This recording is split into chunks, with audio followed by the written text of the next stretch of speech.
ఓం నమో వెంకటేశాయ. గురుదేవో భవ కార్యక్రమానికి స్వాగతం. మానవ జన్మ ఒక గొప్ప అవకాశం అని పెద్దలు చెప్తూ ఉంటారు. ఈ అవకాశాన్ని సద్వినియోగపరచుకోవడానికి మనిషి తనలోని దివ్యత్వాన్ని గ్రహించడానికి ఎన్నో మార్గాలని, ఎన్నో బాటలని అనుసరిస్తూ ఉంటాడు. ఎన్నో పూజలు, పునస్కారాలు, వ్రతాలు అన్నీ చేస్తూ ఉంటాడు. కానీ దేవుడంటే ఎక్కడో విడిగా లేడు, మనలోనే దేవుడున్నాడు, ఉన్నదంతా దైవమే అని చాటి చెప్పిన ఆధునిక బ్రహ్మర్షి శ్రీ సుభాష్ పత్రి గారు. ధ్యాన మార్గమే అన్నిటికన్నా మిన్న అని ప్రపంచానికి బోధిస్తూ ఈ బ్రహ్మర్షి జ్ఞానిగా ఎంతోమందిలో ఆధ్యాత్మిక చైతన్యాన్ని తీసుకొస్తున్నారు. వారితో ఈనాటి గురుదేవో భవ. మనిషి తనలోని పశుత్వాన్ని చంపుకుని మానవత్వాన్ని పెంపొందించుకుని తనలోని ఆత్మదర్శనం చేసుకోవాలని, ఉన్నదంతా దైవమేనని ఆహార విహార వ్యవహారాలలో సమన్వయం శాసించుకుని జీవితానికి ఒక పరిపూర్ణతను సాధించడానికి ధ్యానమొక్కటి రాజమార్గమని ప్రకటించి దేశ విదేశాలలో ధ్యాన మహాయోగాన్ని విస్తృత ప్రచారంతో ప్రపంచానికి పరిచయం చేసిన సమకాలీన ఆధునిక బ్రహ్మర్షి సుభాష్ పత్రిజీతో ఈ వారం గురుదేవో భవ. గురు బ్రహ్మ గురు విష్ణు గురుదేవో మహేశ్వరః, గురు సాక్షాత్ పరబ్రహ్మ తస్మై శ్రీ గురవే నమః.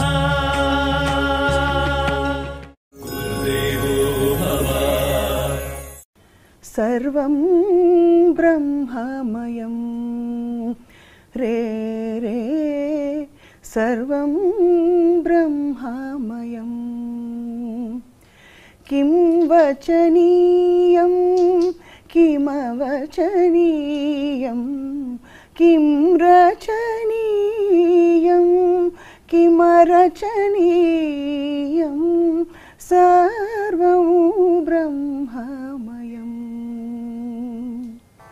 సుభాష్ పత్రి గురుగారు నమస్కారం. నమస్కారం. ఇవాల్టి కార్యక్రమంలో మనిషి జన్మ గురించి అడగాలనిపిస్తుంది గురుగారు. మనం దైవంలోంచి పుట్టుకొచ్చిన అంశలం అని పెద్దలు చెప్తూ ఉంటారు, చాలా చోట్ల చదివాం. అది సత్యము, అదే సత్యము. ఆ సత్యాన్ని తెలుసుకోవడం కోసం మనం అంతా ఉన్నాము. మానవ జన్మ ఉంది. మనం దైవాలను తెలుసుకునే ఆ ప్రక్రియ పేరే మానవ జన్మ. ఆ ప్రక్రియ చేయకపోతే మానవ జన్మ అసార్థకం, సార్థకం కాదు. అర్థంతో కూడి ఉండని జీవితం. సార్థకం అంటే అర్థంతో కూడి ఉన్న జీవితం. ఆ బ్రహ్మం నుంచి వచ్చిన జీవాత్మనే నేను అని తెలుసుకోవడమే మానవ జన్మకు సార్థకత.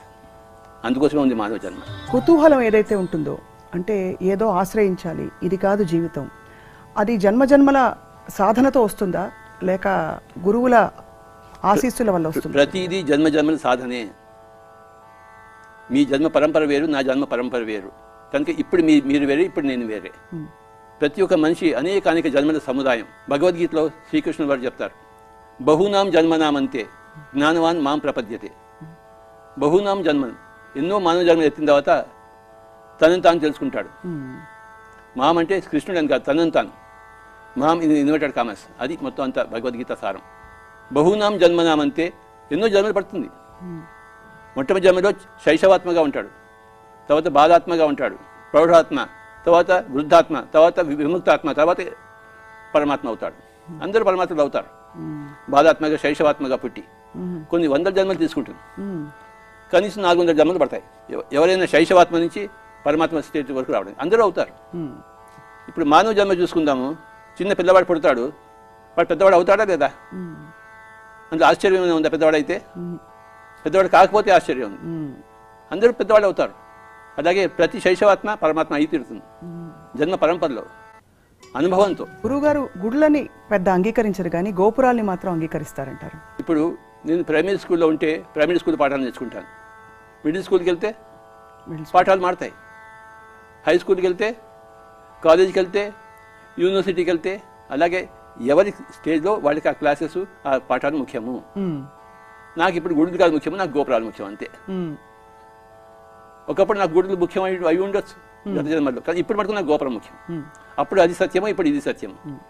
చిన్న పిల్లవాడిగా ఉన్నప్పుడు గోళీలు ఆట ఆడాం, తర్వాత పెద్దగంతా క్రికెట్ ఆడాం, గోళీలు ఆడలే కదా. ఇప్పుడు అది కూడా లేదు, ఆటల సమయం కూడా అయిపోయింది. ఇప్పుడు ఆటలు చూస్తున్నాం అంటే టీవీలో మారుతుంటే ఆటలు. గురుగారు, మీరు బోధించేది ధ్యాన మార్గం ఆనాపానసతి. ఆనాపానసతి అంటే అసలు ఏమిటి గురుగారు? ఇది పాడి భాష. ఆన అంటే ఉచ్ఛ్వాస, అపాన అంటే నిశ్వాస, సతి అంటే కూడుకొని ఉండడం. అంటే మన ఉచ్ఛ్వాస నిశ్వాసతో మనం కూడుకొని ఉండడం, అది ఆనాపానసతి. తెలుగులో చెప్పుకోవాలంటే శ్వాస మీద ధ్యాస. శ్వాసను బిగించడం కాదు. ఇప్పుడు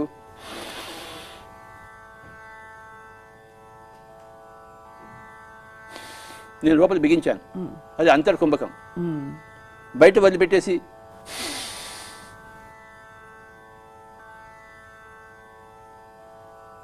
అది బహిర్కుంభకం, మళ్ళీ తీసుకోలేదు నేను వెంటనే. ఇలాంటివన్నీ ఏం లేకుండా సహజంగా ఉన్న శ్వాసను, వస్తుపోతున్న శ్వాసను గమనించడం అంతే. దీన్ని సుఖమయ ప్రాణాయామం అంటాం.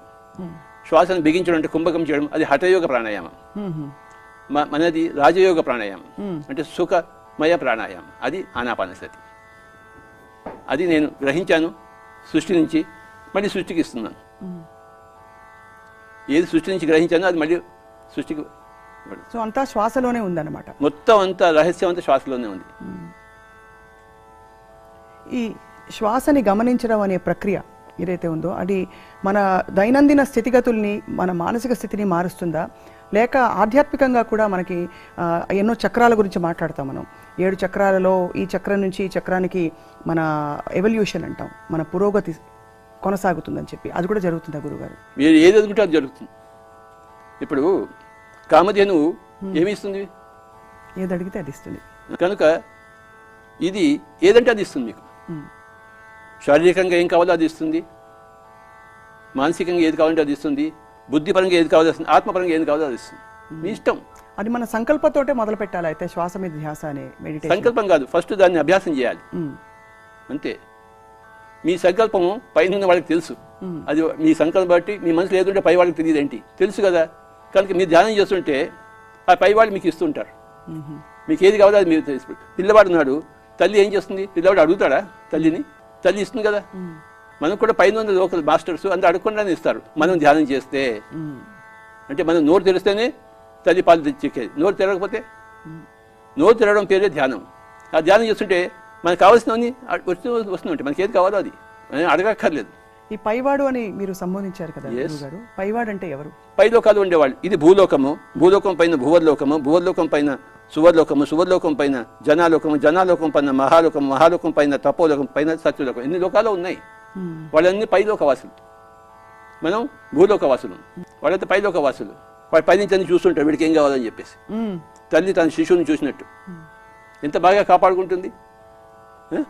వాడు ఆడుకుంటున్నప్పుడు ఆడుకొని ఇస్తుంది, ఆకలి అయినప్పుడు పాలిస్తుంది, నోట్లో ఏదో పెడుతుంది, చక్కగా లాదిస్తుంది. అలాగే పైనున్న లోకాలను మనం దర్శించడమే ధ్యానం. పైనున్న మాస్టర్స్తో మనం సంబంధంలో ఉండడమే ధ్యానం. అన్ని వాళ్ళే చూసుకుంటారు. యోగక్షేమం వహామ్యహం అంటాడు కృష్ణుడు.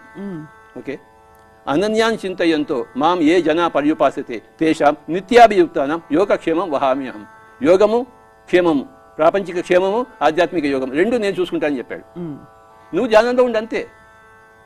నీకేం కావాలో నాకు తెలుసు, నువ్వు అడగక్కర్లేదు.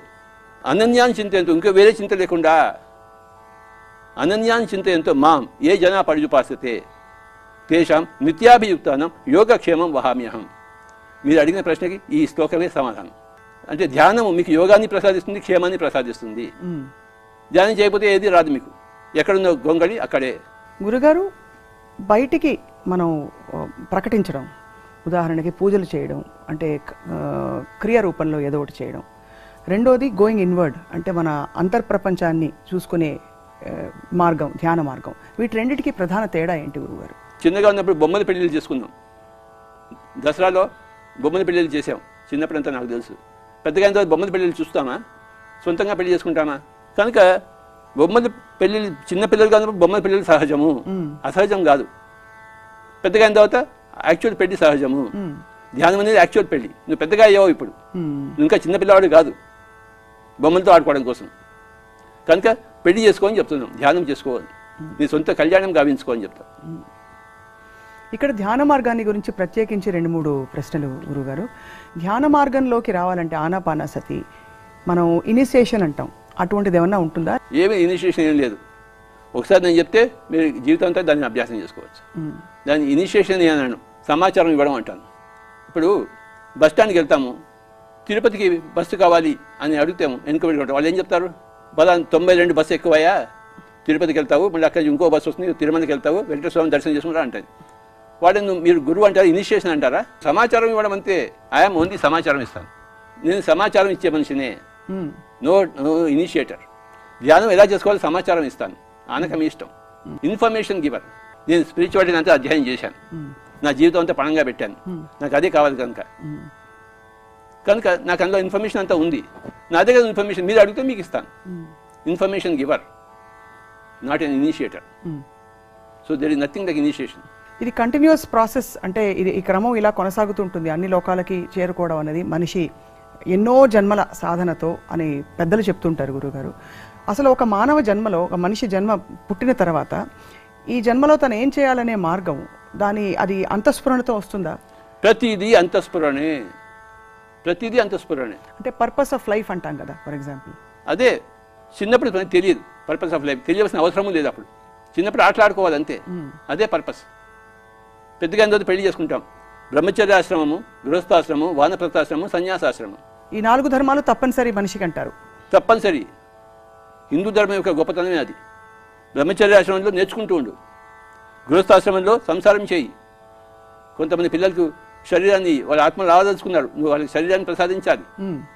తర్వాత పిల్లలు పెద్దగా అయిన తర్వాత నీ కుటుంబం నుంచి బయటకు వచ్చి సొసైటీలో సహాయం చేయాలి. తర్వాత అడవికి వెళ్ళిపోయి తపస్సు చేసుకోవాలి. నువ్వు అడవికి వెళ్ళి ఇంట్లో కూర్చొని తపస్సు చేసుకోవచ్చు. 3వ కన్ను తెరుచుకోవాలి. ప్రతి వాళ్ళకి 3వ కన్ను ఉంది, మీరు ఎక్కడైతే బొట్టు పెట్టుకున్నారో అక్కడ. కానీ మీరు ధ్యానం చేయకపోతే అది అలానే ఉంది. ఇప్పుడు మీ గొంతు ఉంది, మీ గొంతు చాలా బాగా పడారు వాళ్ళు, మీకు గొప్ప విషయం. ఆ గొంతు మీకు ఎలా వచ్చింది చెప్పండి? సాధన. ఎవరినైనా ఇస్తారా? ఎవరినైనా ఇనిషియేషన్ చేసి మీకు ఇస్తారా, ప్రసాదిస్తారా? మీ సాధన వల్ల వచ్చింది. అలాగే 3వ కన్ను కూడా మనం సాధించుకోవాలి. ఎలా సాధిస్తాము? ధ్యానంలో కూర్చోవాలి, మనసును శూన్యం చేసుకోవాలి. మనసును శూన్యం చేసుకుంటే ఈ మనసులో ఈ సంసార బంధాలు, నిన్నటి జరిగింది, రేపటి జరిగేది, ఇవన్నీ ఉంటాయి. అన్ని శూన్యం చేసుకుంటే 3వ కన్ను ప్రకాశితమవుతుంది. అందరూ శరీరాన్ని వదిలిపెట్టే లోపల 3వ కన్ను సంపాదించుకోవాలి. అంటే ఋషి అవ్వాలి. ధ్యాని, యోగి, ఋషి, రాజర్షి, బ్రహ్మర్షి. ధ్యాని అంటే మెడిటేటర్. మీరు రోజు సంగీత సాధన చేస్తున్నారా అంటే ఇవాళ సంగీత సాధక. సో ధ్యానం అయినప్పుడు ఫస్ట్ స్టెప్ తీసుకుందాం, అంటే ధ్యాన సాధన మొదలుపెట్టాం. అంతకుముందు ధ్యాన సాధన కూడా లేదు మనకి, కానీ ఇప్పుడు ధ్యానం అయ్యాం. అంతకుముందు సంగీత సాధన లేదు, సంగీత సాధన మొదలుపెట్టాం. సరళి స్వరాలు, జంట స్వరాలు ఇవన్నీ మొదలుపెట్టాం మనం. అలాగే ధ్యాన సాధన మొదలుపెట్టాం, ధ్యానం అంటాం. మనసు శూన్యం అయిపోయినప్పుడు యోగి అంటాం. 3వ కన్ను వచ్చినప్పుడు ఋషి అంటాము. తన గత జన్మను చూసినప్పుడు మహర్షి అంటాము. మొత్తం సృష్టిలో ఏకమైపోయినప్పుడు బ్రహ్మర్షి అంటాం.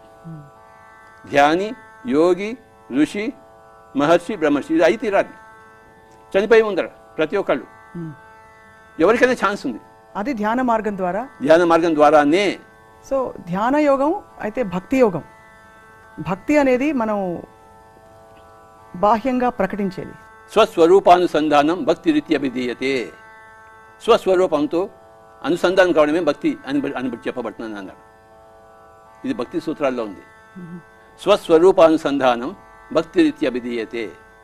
నీ పట్ల నీకు భక్తి ఉండాలి, నీ పురోగమనం పట్ల నీకు భక్తి ఉండాలి, నీ యోగ సాధన పట్ల నీకు భక్తి ఉండాలి, నీ కర్మయోగం పట్ల నీకు భక్తి ఉండాలి, మీ సంగీతం పట్ల సాధన పట్ల నీకు భక్తి ఉండాలి. అది భక్తి అంటే. అన్ని మార్గాలు ఒకటే అని అనిపిస్తుంది మీరు చెప్తుంటే. అంటే ఇది అర్థం చేసుకోవడానికి వరకే మాకు. కానీ పిల్లవాడికి పిల్ల చేష్టలు సహజము, యుక్త వయసులో ఉన్న వారికి యుక్త వయసు చేష్టలు సహజము. అది ఆ చేష్టలు లేకపోతే అసహజం. అది అన్ని సహజాలే. మీరు సహజము, నేను సహజము, ప్రపంచం అంతా సహజంగానే ఉంది. Everything is perfect as it is అంటారు. Absolutely so. పిల్లవాడు నడక నేర్చుకున్నాడు, కింద పడ్డాడు, అది పర్ఫెక్టా ఇంపర్ఫెక్టా? నేర్చుకోవడానికి అదొక మెట్టు. Every failure is stepping stone for success అన్నప్పుడు ఏది ఇంపర్ఫెక్ట్ చెప్పండి? వాడు 10 సార్లు కింద పడితే కానీ ఫస్ట్ సైకిల్ నేర్చుకున్నప్పుడు కింద పడలేదా మనం? Failure is stepping stone for success. Then where is the failure? There is no failure anywhere. నా దేర్ హై, నా అంధేర్ హై. దేర్ అంటే ఆలస్యము లేదు, అంధేర్ అంటే చీకటి లేదు. ఎప్పుడు ఎక్కడ ఎలా జరగాల్సింది అది సంగతి. ఎప్పుడు ఎక్కడ ఏది ఎలా జరగాలి అక్కడ అప్పుడు అది అలా జరుగుతోంది. ఆ తప్పటడుగులు కావు. అవి ఎంత పిల్లవాడు నడుచున్నట్టు కింద పడితే మనం ఎంత సంతోషిద్దామా ఏడుస్తామా? అదే మన వాడు నడుస్తున్నాడు బాగా ట్రై చేస్తున్నాడంట. మీ సంగీత సాధనలో అపస్వరం వస్తే మీరు ఏమైనా ఏడుస్తారా? లేదు. ఇంకా సాధన చేయాలని తెలుసుకుంటాం మనం. అయ్యో అపస్వరం వచ్చింది నేను ఇంకా సాధన చేయాలని తెలుసుకుంటారా లేదా? అవును. మరి మీ అపస్వరమే మీకు స్ఫూర్తినిస్తుంది. అది సంగతి. సో మరి బాధకు అసలు తా ఉందా గురుగారు? అంటే బాధ ఒక లాంగింగ్ అంటారు, లేకపోతే ఏదో నేను ఒక వెతుకులాటకి అసలు ఈ మీరు చెప్తున్న ఈ విషయంలో దానికి తా ఉందంటారా? ప్రతి దానికి తావు ఉంది. ప్రతిదీ సహజమే. ప్రతి వాడు ధ్యానంలో రావడం సహజమే. అందరూ మూడొకరిని సంపాదించుకోవడం సహజమే. ఆ యొక్క అకుంఠిత దీక్ష ఉండాలి. ఇది దేనికైనా దీక్ష లేకపోతే ఎక్కడ వేసిన గొంగడు అక్కడే. అది తాబేలు సాగినట్టు ఉంటుంది, గుర్రం పరిగెత్తినట్టు ఉండదు. తాబేలు వెళ్తుంది, మెల్లిగా వెళ్తుంది, కానీ గుర్రంలా పరిగెత్తచ్చు. దాన్ని యోగ సాధన అంటారు. ఇప్పుడు ఎంత ఆందోళన కలుగుతోందంటే సమయం అయిపోతుంది మీరు చెప్తున్న విషయాలు చెప్తుంటే. మనం చేయాల్సిన సాధన చాలా ఉంది అని ఒక భావన భక్తులకి చాలామందికి నాకు కలుగుతుంది స్వామి మీరు చెప్తుంటే. నాయన ఒక్క క్షణం కూడా యుద్ధ చేయవద్దు, వేస్ట్ మాటలు వద్దు, పనికిరాని పక్కింట్లో ఏం జరుగుతుందో నువ్వు చూడవద్దు, నువ్వేం చేయాలో అది చెయ్యి. ఎంతో సాధన చేయవలసి ఉంది ఇక్కడ. తల్లి పిల్లవాడిని చూసి ఈ అమ్మాయి పెద్దగా ఎప్పుడు అవుతుందని చూసుకుంటానే లేదా? ఆ అమ్మాయి పెళ్లి అయినప్పుడు ఆ తల్లి ఎంత సంతోషిస్తుంది? తాను పుట్టించిన బిడ్డ ఆ అమ్మాయి పెళ్లి జరుగుతున్నప్పుడు సంతోషిస్తుందా లేదా? ఆ బిడ్డగానే ఉండాలా, పెరిగి పెద్దవాళ్ళా? అలాగే ఆయన కోరికనే నేను అందరికీ వినిపిస్తున్నాను అంతే. గురుగారు మీరు స్వామివారిని ప్రస్తావించారు కాబట్టి గురువుగారికి స్వామివారితో కలిగిన అనుభూతి కానీ, మీరు వెంకటేశ్వర స్వామిని దర్శించుకున్నప్పుడు మీకు కలిగిన భావన కానీ మా అందరితో పంచుకోవాల్సింది. నేను ఫస్ట్ టైం 1965లో తిరుమల దర్శించుకోవడం జరిగింది. అప్పుడు కొండ ఎక్కుతున్నాను, ఫస్ట్ టైం నేను కొండ ఎక్కుతున్నాను. అంతవరకు మేము హైదరాబాద్ వస్తున్నాం, కొండ అంటే తెలియదు మనకి. కానీ మా ఇంట్లో వెంకటేశ్వర స్వామి ఎప్పుడు ఇలా వెళ్ళిపోయారు కనుక ఫస్ట్ టైం కొండకు వెళ్ళినప్పుడు నాకు ఎంతో అనుభూతి వచ్చినప్పుడు నడిచి వెళ్ళాం పైకి, ఎంతో భక్తిభావంతో ఉండేది. ఆ తర్వాత చాలాసార్లు వెళ్ళాను. లైబ్రరీలో కూర్చుని పుస్తకాలు చదువుకుంటూ కూర్చునేవాడిని. మా కంపెనీలో బాసెస్ వస్తుండేవాడు, వాళ్ళందరికీ దర్శనాలు చేయిస్తూ నేను మటుకు నా దర్శనం అయిపోయింది. నేను పుస్తకాలు చదువుకుంటూ కూర్చునేవాడిని పైన. మొన్న ఫిబ్రవరిలో కూడాను 2 రోజులు ధ్యాన మహాయజ్ఞం చేశాం తిరుమలలో ఆస్థాన మండపంలో సంగీతంతో 3 గంటల సేపు. అప్పుడు కూడా లోపలికి వెళ్ళి దర్శనం చేసుకొచ్చాను. దర్శనం చేసుకుని బయటకు వచ్చిన సాక్షాత్ కనపడ్డారు నాకు. ఒక కోయవాడి రూపంలో వచ్చాడు ఆయన. వచ్చి నా పక్కన 5 నిమిషాలు కూర్చున్నాడు. ఆయన నా గురించి ఎన్నో విషయాలు చెప్పాడు వెంకటేశ్వర స్వామి. లోపలికి వెళ్ళి వచ్చాను, బయట హుండీ దగ్గర కూర్చున్నాను. ఒక కోయవాడు వచ్చాడు, చూసి ఎవరంటే వెంకటేశ్వర స్వామి సాక్షాత్. మొన్ననే జరిగింది. స్వామివారికి తమరి గురించి తెలుసు, తమరికి స్వామివారి గురించి తెలుసు, కానీ ఇద్దరు వారు కోయవారిలా ఉన్నారు, మీరు ఒక భక్తుడిలాగా సామాన్య భక్తుడిలా ఉన్నారు. అంతే. ఈ లీలను ఏమనాలి స్వామి? లీల అంటారు, ఇంకేమంటారు? లీలని లీల అంటారు. తెలిసితే మోక్షము తెలియకున్న బంధము కలవంటిది బ్రతుకు ఘనునికిని తెలిసితే మోక్షము. ఆది శంకరాచార్య వారు ఏం చెప్పారు? జగన్మిథ్య బ్రహ్మ సత్యం జీవో బ్రహ్మైవ నా పరహ. ఈ జగత్తంతా మాయ, కళ వంటిది. బ్రహ్మ సత్యం, జీవో బ్రహ్మైవ, ఈ జీవుడు దేవుడే, బ్రహ్మమే, నా పరహ, ఇంకోటి ఏది కాదు అని ఆది శంకరాచార్య వారు చెప్పారు. మరి ఇది మాయా అని తెలుస్తూనే మనం ఇన్వాల్వ్మెంట్, సినిమా అంతా మాయా అని తెలుసు కదా, తెలిసి ఎందుకు వెళ్తున్నారు మీరు? ఏడు చేస్తున్నారు. సావిత్రిదేవి రాగానే ఏడిపోయాం అందరూ. ఆవిడ పడిన బాధలు చూసి ఏడవడం కోసం వెళ్తామా? వెళ్తాము. ఎందుకు వెళ్ళాం? ఇది జన్మ కూడా అంతే. Cinema, all the world is the stage, we are all mere actors, we stutter and prove, do our part and depart అన్న షేక్స్పియర్. ఇదంతా గొప్ప నాటకరంగం. నానాటి బతుకు నాటకం, కానక కన్నది కైవల్యం. గొప్ప సంకీర్తన. నానాటి బ్రతుకు నాటకము, కానక కన్నది కైవల్యము. కనుక నాటకంలోనూ ఉండాలి, కైవల్యంలో ఉండాలి. సినిమాకు వెళ్ళాలి, సినిమా నుంచి వచ్చిన మన ఇంట్లో ధ్యానం కూడా చేసుకోవాలి. ప్రపంచంలోనూ ఉంటూనే తామరాకు మీద నీటి బొట్టులా పద్మపత్రం ఇవాంబస. అంటకుండా ఉండాలి, అంటుకుంటూ నాటకం చేయాలి, అంటకుండా ధ్యానం చేసుకోవాలి. రెండూ ఉండాలి. సంసారంలో ఉంటూ నిర్వాణంలో ఉండాలి. సంసారంలో లేకుండా నిర్వాణం అది పెద్ద ఛాలెంజ్ కాదు. ఇంట్లో కూర్చొని ఇంటిలో పది ధ్యానం చేసుకోవాలి, ఇంటిలో పది కలిసి భోజనం చేస్తాం, కలిసి ధ్యానం చేసుకోవాలి. రోజుకి 3 గంటలు తప్పనిసరి ధ్యానం. నిద్ర కన్నా ముఖ్యమా ధ్యానం? నిద్ర ముఖ్యమా ధ్యానం ముఖ్యమా? భగవద్గీతలో శ్రీకృష్ణుడు వారు చెప్తారు, యా నిశా సర్వభూతానాం తస్యాం జాగ్రత్త సంయమి యస్యాం జాగ్రత్త భూతాన్ని సా నిశా పశ్యతే మునే. అంటే ఎవరికైతే అందరికీ రాత్రి పడుకుంటారో యోగికి సంయమికి అది పగలు, ఆయన రాత్రి నిద్రపోడు. ఎవరు పగలు సత్యం అనుకుంటారో పగలు నిమిత్త మాత్రంగా ఆయన పగలు సాధిస్తాడు, రాత్రి ఏమో ధ్యానం చేసుకుంటాడు అని భగవద్గీతలో ఉంది. మనమంతా భగవద్గీత మనకి గ్రంథం. మనకి నిర్వాణంలో లేకపోవడం సిగ్గుపడవలసిన విషయం, అది చింతించవలసిన విషయం, ఆలోచించవలసిన విషయం. కానీ ఆ నిర్వాణ స్థితి ఎంత గొప్పగా ఉండుంటుంది కదా గురువు గారు. ఏది గొప్పతనం కాదు, అన్ని సామాన్యమే, అది సహజ స్థితిలో అన్ని సహజమే. నాకు 40 ఏళ్ళు అయిపోయింది నిర్వాణంలో ఉండి. నేను ఉద్యోగం చేసుకుంటూనే సంసారం ఉంటే నిర్వాణం సంపాదించాను. నేను హిమాలయాలకు వెళ్ళానా, ఏమి నా శ్వాస దగ్గర నేను చేరాను, ఇంట్లో కూర్చుంటే అన్ని సాధించాను. మరి 40 ఏళ్ళు అయిపోయింది నిర్వాణంలో ఉండి, 40 years. నిర్వాణం అంటే నో దుఃఖము. నిర్వాణం అంటే నో దుఃఖం అంతే. దుఃఖం ఉందంటే నిర్వాణం లేదు, దుఃఖం లేదంటే నిర్వాణం లేదు. సంసారం అందరూ బాధలు పెడతారు, బాధలు పెట్టిన దుఃఖం ఉందా లేదా మీరు తెలుసుకుంటారు. సంసారం మీకు ఏమో అవమానాలు ఇస్తుంది, నాకు ఎన్నో అవమానాలు ఇచ్చింది, అందరికీ ఇస్తుంది. What ever is happening to you know problem. దేనికైనా నో ప్రాబ్లం అని చెప్పాలి. No problem. ప్రాబ్లం అంటే మీరు నిర్వాణంలో లేరు. సంసారం ఎందుకున్నంటే సంసారం ప్రాబ్లమ్స్ ఇస్తుంది. ప్రాబ్లంలో ఉండాలి, నిర్వాణం సాధించాలి, అవమానాలు పడాలి, దుఃఖం ఉండకూడదు. మనం మాట్లాడుతున్న విషయాలన్నీ గురుగారు తమరు చెప్తున్నవన్నీ ధ్యాన మార్గం అలవర్చుకోవడం ద్వారా మన కాన్షియస్నెస్ అంటాం, అది ఇంకా పెరిగి వీటన్నిటినీ చూడవలసిన పరిస్థితిలో పద్ధతిలో చూసే ఒక సహజ స్థితికి చేరుకుంటామా? దాని ఏ విధంగా అది మేలు చేస్తుంది, మనిషి పురోగతికి తోడ్పడుతుంది, వివరించగలరు? ఒక కొండ కింద రోడ్డు కింద ఉన్నాం మనం, మనకి ఎంత కనబడుతుంది? రోడ్డు మీద ఉన్నప్పుడు వంప ఎంత కనబడుతుంది చెప్తుంది, ఇంతే కనబడుతుంది. అక్కడి నుంచి ఏదైనా వస్తుంటే మనకి ఎంత కనబడుతుందా? కనపడదు. వంపలో ఉన్నాము, మీరు ఇటు నుంచి చెప్తున్నారు, అటు నుంచి లారీ వచ్చింది, ఏమవుతుంది? అజాగ్రత్తగా ఉంటే కొట్టుకుంటారు, మీకు అంతే కనబడుతుంది. కానీ కొండ ఎక్కితే మొత్తం సీన్ అంతా కనబడుతుంది. వీడు ఏ కాదు ఎంత స్పీడ్ వస్తుంది, వీడు ఎక్కడి నుంచి వస్తున్నాడు, యాక్సిడెంట్ జరుగుతుంది, ఇద్దరికి ఫోన్ చేస్తాడు, బాబు మీరు జాగ్రత్తగా ఉండండి, అక్కడ వంకు ఉంది అక్కడ అని చెప్పేసి. ఎందుకంటే వాడు పైన ఉన్నాడు, అన్నీ చూస్తాడు వాడు. మనం కొండ కింది వాడు కాదు, కొండలు ఎక్కిన వాడు కావాలి. మనం ఎన్ని కొండలు ఎక్కాలంటే 7 కొండలు ఎక్కాలి.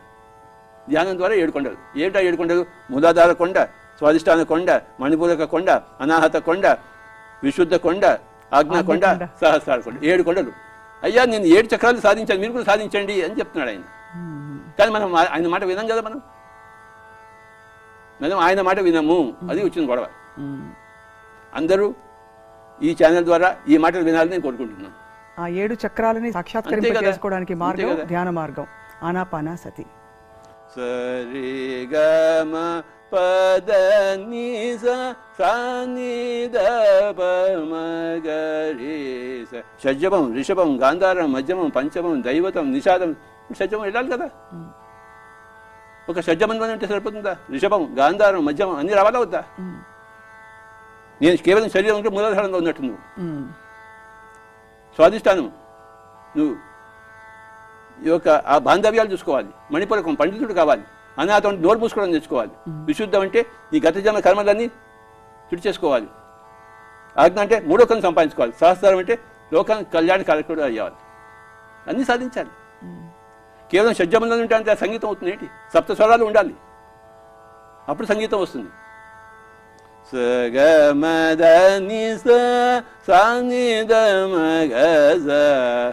ఇందులో రాగం నీకు తెలిసింది కదా. కనుక 7 స్వరాలు ఉండాలి సంగీతానికి. సా జీవితంతో సా అని ఉంటే సంగీతం ఉంది ఏంటి అక్కడ? చాలా గొప్పగా అంటే ఒక ఆల్మోస్ట్ ఒక ప్రణాళిక ఎవరో రూపొందించి మనం ఆ మార్గంలో నడుస్తున్నాం, తెలుసో తెలియకో. అది తెలిసి నడిస్తే మరింత చైతన్యం. తెలిసితే మోక్షం, తెలియకపోతే వందం అని చెప్పేసి. మరి ఈ క్రమంలో నో పెయిన్ నో ప్రాబ్లం అని అనుకుంటున్న క్రమంలో ఎవరైనా దుష్ట శిక్షణ గురించి మాట్లాడతాం మనం. తప్పు చేస్తే శిక్షించడం అది లీలలో భాగం అనుకుని మన కర్తవ్యాన్ని మనం కొనసాగించాలా గురుగారు? లేదు నో ప్రాబ్లం అని వదులుకుంటూ మనం చేయవలసిన కర్తవ్యం మీద జడ్జి ఒకరికి ఉరి శిక్ష విధిస్తాడు, విధించాలా వద్దా? తప్పకుండా ఆయనకి ఏమైనా ద్వేషం ఉందా వాడి పట్ల? ఇరుపక్కల వాదాలు విని జడ్జి వీడికి ఉరి శిక్ష చేయాల్సిందే అంటాడు, లేదా వీడిని వదిలిపెట్టాల్సింది అంటాడు. అది జడ్జి పని, అది కర్తవ్యం చేయాలి. ఒక పక్కన కర్తవ్యం చేస్తూనే ఇంకో పక్కన ప్రేమ మార్గంలో ఉండాలి. కర్తవ్యం వదిలిపెట్టేసి ప్రేమ కాదు. ప్రేమ మార్గం అంటే ఏంటి గురుగారు?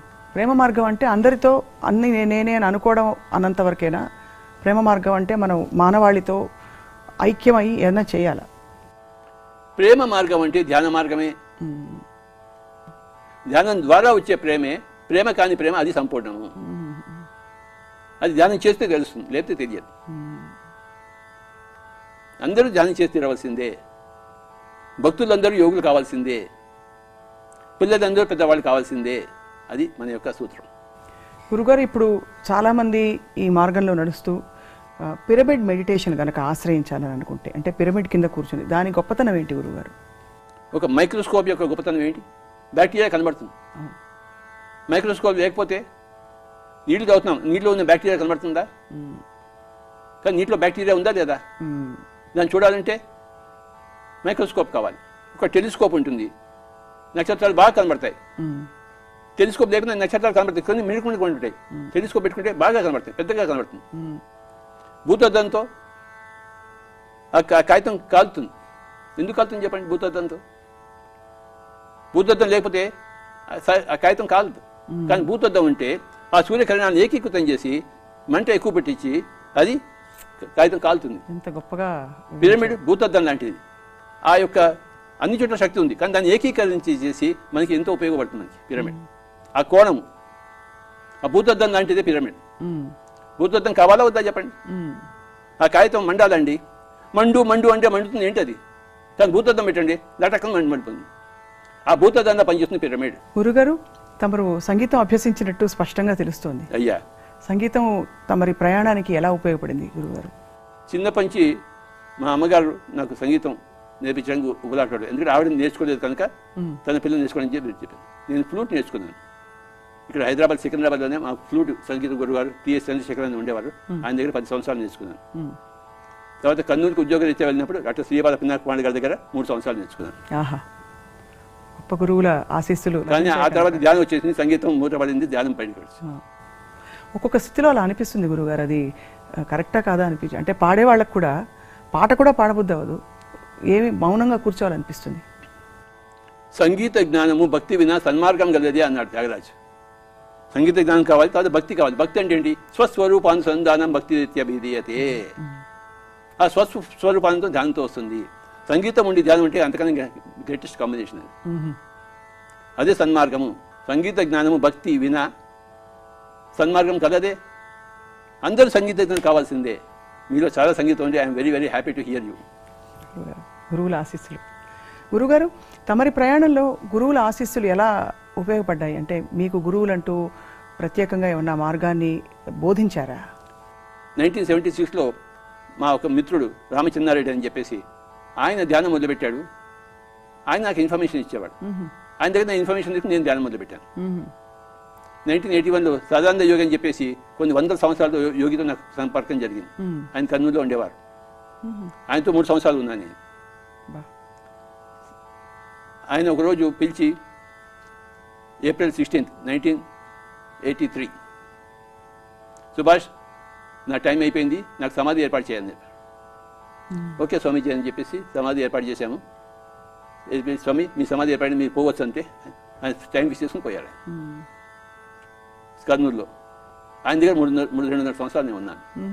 మీకు ధ్యానంలో అంటే అవధూతల సాక్షాత్కారం కానీ జరిగినప్పుడు ఇది ఇది ఇది సత్యం అనే నమ్మకం ఎలా కలిగింది గురుగారు? ఎందుకంటే చాలామంది ధ్యానం చేస్తున్న వాళ్ళకి ఈ సందేహం రావచ్చు. నాకు ఎలా సత్యం అవబోధపడిందంటే పుస్తకాలు చదవడం ద్వారా. జోబ్సంగ్ రంపా గారి పుస్తకం చదివాను, యూ ఫర్ ఎవర్ అనే పుస్తకం 1979లో. స్వామి శివానంద గారి పుస్తకంలో థర్డ్ ఐన్ బుక్ ఆయన ఉటంగిచ్చాడు. స్వామి శివానంద ఏంటో థర్డ్ అని చెప్పేసి లోపసంగ్రహ అని చెప్పాడు ఆయన. అప్పుడు ఆ పుస్తకం కోసం వెతికాను, నాకు దొరికింది అది పుస్తకం చదవంగానే నాకు అన్నీ అర్థమైపోయాయి. ముమ్మడివరం బాలయోగి పోతన సినిమా చూశాడు. పోతన సినిమా చూసినా ధ్యానంలో కూర్చున్నాడు ఆయన. అందరూ ప్రపంచం అంతా పోతన సినిమా చూసింది, ఎవరైనా ధ్యానంలో కూర్చున్నాడా? మరి ఎందుకు కూర్చున్నాడు ఆయన? పోతన సినిమా చూసిన వాళ్ళంతా ధ్యానంలో కూర్చున్నారా? కూర్చోలేదు కదా. ఇప్పుడు బుద్ధుడు ఒకసారి బయటకు వచ్చాడు, ఒక ముసలివాడిని చూశాడు, ఒక రోగిని చూశాడు, ఒక చావుని చూశాడు, ఆయన అంతే వెళ్ళిపోయాడు ఆయన. మనం రోజు చూస్తున్నాం, మనం వెళ్ళిపోతున్నా, మనం ధ్యానంలోకి వెళ్ళామా మనం? అలాగే అందరు పుస్తకాలు చదువుతారు, కానీ నాకు ఒక్క పుస్తకం చదవడం నాకు మొత్తం జ్ఞానోదయం అయిపోయింది. ఎందుకంటే అది గత జన్మ విశేషం. అది అప్పుడు నాకు తెలిసిపోయింది, ఓహో ప్రపంచానికి ధ్యానం చెప్పడం కోసం పుట్టాడు అని చెప్పేసి. నేను ధ్యానం చెప్పడం కోసం వచ్చాను, ఊరు తిరగడం కోసం వచ్చాను. ఊరు తిరిగాను, ప్రపంచం అంతా తిరిగాను. నా ఆత్మ నిండా నేను సంతృప్తిగా ఉన్నాను. నేను ఏ పని కోసం వచ్చాను, పుట్టానో ఆ పని నేను సాధించాను. గురుగారు, చివరిగా ఈ మార్గంలో నడుస్తున్నప్పుడు కోరిక, డిజైర్, దాని పాత్ర ఏమిటి? దాన్ని చూసి చూడనట్టు సహజంగా ఉండాలా? లేక కామి కాని వాడు మోక్షగామి కాలేడు అన్నాడు వేమన. కామి కాని వాడు మోక్షగామి కాదు. కోరిక అనేది వెరీ ఇంపార్టెంట్. ధ్యానం ఎందుకు తెలుసుకుంటున్నాం? కోరిక ద్వారా. ప్రతిదానికి కోరిక ముఖ్యం. ఆత్మ అంటే కోరికల పుట్ట, మనసు ఆలోచనల పుట్ట, శరీరం అణువుల పుట్ట, బుద్ధి అవగాహనల పుట్ట. శరీరము, మనసు, బుద్ధి, ఆత్మ 4 ఉన్నాయి. శరీరము అణువుల పుట్ట, మనసు ఆలోచనల పుట్ట, బుద్ధి అవగాహనల పుట్ట. వాడు చాలా బుద్ధి ఉందే వాడికి, అంటే వాడు చాలా అండర్స్టాండింగ్ ఉంది వాడికి. వాడు బుద్ధి లేదే వాడికి ఏమి తెలియదు వాడి బుద్ధిదే అంటాం. ఆత్మ కోరికల పుట్ట. ఆ కోరికతో జన్మ వస్తాం. తేత్వం భుక్త్వా స్వర్గలోకం విషాదం క్షీణే పుణ్యే మర్త్యలోకం విశంతి ఏవం త్రయీ ధర్మం అను ప్రపన్న గతాగతం కామ కామ లభంతే. ఈ గతము రావడం పోవడం, కామం నేర్పుకోవడం జరుగుతుంటాయని చెప్తాం భగవద్గీతలో. కామంతోనే మనం పుడతాం, నేర్చుకోవడానికి పుడతాం. నేను ఈసారి పుట్టాలి, నేను ఈసారి ఇవన్నీ కష్టాలు పడాలి అని నేర్చుకోవాలని పుడతాం. ఎక్కడ పుట్టాలో మన కోరికతోనే పుడతాం. మన తల్లిదండ్రులు మనమే ఎన్నుకుంటాం. ఆడగా పుట్టాలా మగగా పుట్టాలా మనమే తెలుసుకుంటాం. 400 జన్మలు 200 జన్మలు ఆడగా పుడతాం, 200 జన్మలు మగగా పుడతాం. అన్నీ మన కోరికలు పుడతాయి. ప్రతిదానికి కోరిక ముఖ్యం. ఆత్మ కోరికల పుట్ట, బుద్ధి అవగాహనల పుట్ట, మనసు ఆలోచనల పుట్ట. ఆలోచనల పుట్టను తీసేయడమే ధ్యానం. అప్పుడు ఆ కోరికల పుట్ట అంతా సహజంగా నీ కోరికలని తీరుతాయి. చాలా ఆసక్తికరంగా మరియు సహజంగా కూడా అనిపిస్తుంది గురుగారు తమ చెప్తున్న ఈ మార్గం.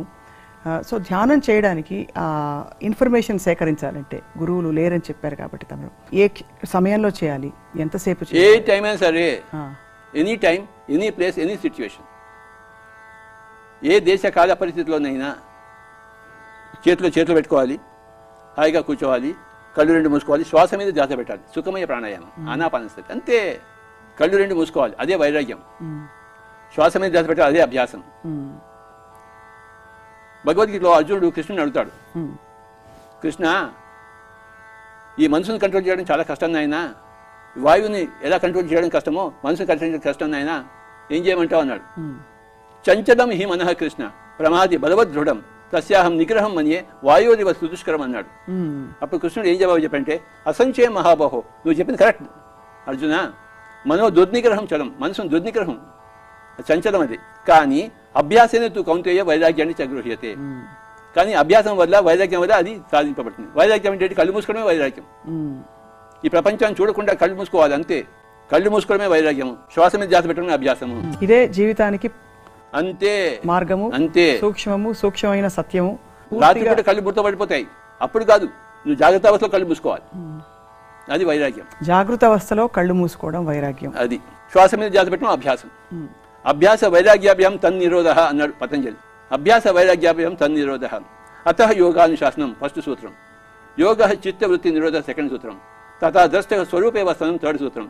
అభ్యాస వైరాగ్యాభ్యాం తన్నిరోధ. అభ్యాసం అంటే శ్వాస మీద ధ్యాస, వైరాగ్యం అంటే కళ్ళు 2 మూసుకోవడం, అంతే. నిద్యాలోలుడు కాదు, ధ్యానలోలుడు కావాలి. త్యాగరాజ స్వామి ఏం చెప్పారు? నిద్ర నిరాకరించి తంబూర చేయబట్టి. నాదలోలుడయ్యాడు ఆయన. మరి నిద్ర నిరాకరించి తంబూర చేయబట్టి. నిద్రాలోలుడు కాదు, ధ్యానలోలుడు కావాలి, జ్ఞానలోలుడు కావాలి. అది సంగతి. పిరమిడ్ మెడిటేషన్ సెంటర్ యొక్క సంకల్పం ప్రపంచం కోసం, మానవాళి కోసం గురుగారి సంకల్పం ఏ విధంగా ఉంది? నాకు అందరూ శాకాహార జగత్ కావాలి, అందరూ జ్ఞానులై యోగులై తీరాల్సిందే, అందరూ స్పిరిచువల్ సైంటిస్టులు అవ్వాల్సిందే. పిరమిడ్ పెట్టుకోకపోయినా ధ్యానం అంటే చేసి తీరాలి, అహింసలో ఉండి తీరాలి, స్పిరిచువల్ సైంటిస్ట్ అయి తీరాలి. అది కార్యక్రమాన్ని ముగించే లోపు తమరి గొంతులో మరొక ఒక 2 వాక్యాలు పాట నేను వినాలి. ఫ్లూట్ వాయిస్తాను. తప్పకుండా, అంతకంటే భాగ్యం.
శ్రీ వెంకటేశ్వరాయ నమః.